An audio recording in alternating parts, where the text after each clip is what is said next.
meet my bride. Let's go for a ride in my newfangled automobile. Just where we will go, nobody knows, but it's sure a great way to feel. Behind the wheel of the speed meter steel, it's my newfangled automobile. Hello and welcome to Vintage Car History. I'm Wild Bill. It was and still is common for new makes of cars to be named after its founder or founders. And said founders are typically either the engineering minds behind the design of the cars or the businessman partner that keeps the money flowing. But not in every case.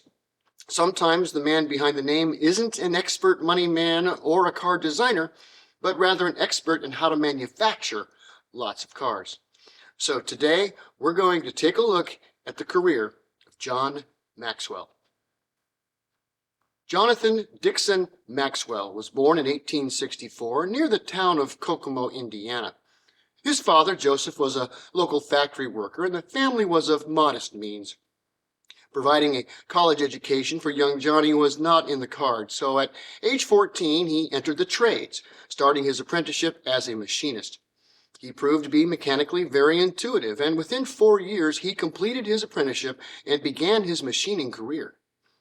For the next 10 years, Maxwell worked in the factories of Kokomo and gained a reputation as a problem solver.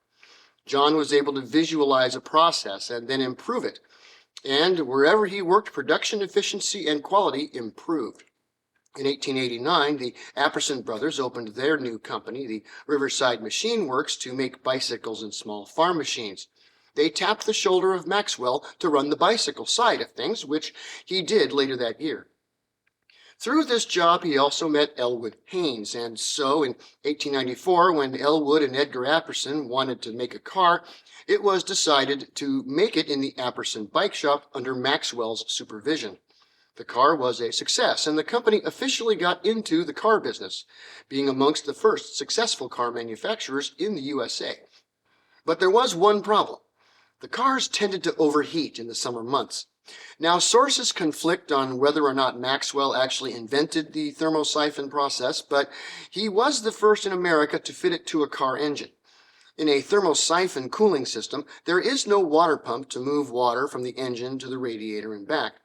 Instead, natural thermal convection is used to keep the water circulating.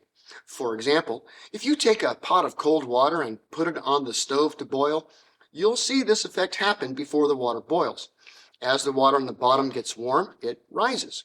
This pushes the cold water down, where it gets hot and rises, etc. By designing the radiator and engine to sustain this process in a closed loop, the overheating problem was largely solved.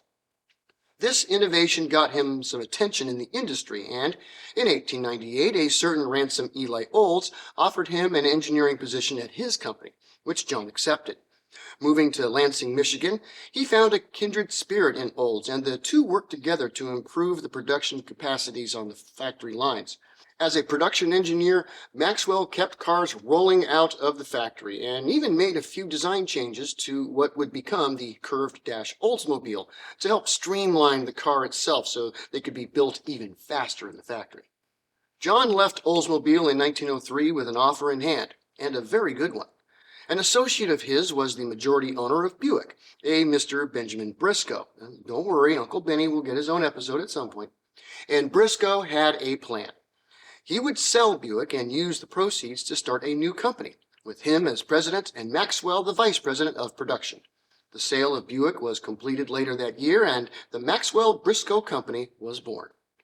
But more capital was needed, and since Brisco knew personally J.P. Morgan, he borrowed the rest, and the first cars rolled out of the factory later that year, which was located in New York to be close to the money. The first Maxwells were powered by a flat-twin 1.6-liter engine of about 10 horsepower with a simple but well-built runabout body. At only $500, they sold well, and the company was soon turning a profit. The following year, they added a touring car with a straight-four 3.1-liter engine putting out 30 horsepower. Selling at $895 in its base form, it also sold well, and the company was quickly outgrowing their facility. Conveniently, a fire broke out in the factory in 1906, and at the request of Maxwell, The factory was rebuilt in Indiana instead of New York the following year. The Indiana factory in Newcastle was, at the time, the largest and most technologically advanced car-making facility under one roof in America. The touring car offerings and body styles were expanded, while the runabouts declined in popularity. All seemed well until the Panic of 1907, also known as the Knickerbocker Crisis. Basically, a bunch of banks went under and J.P. Morgan poured his money into the economy to shore up the banks and keep the country afloat. But this also meant Morgan was strapped for cash, and the money he lent to Brisco became suddenly due. Brisco was able to settle the debt, and the company continued on, selling over 9,000 cars in 1909, making Maxwell Brisco the country's third largest automaker.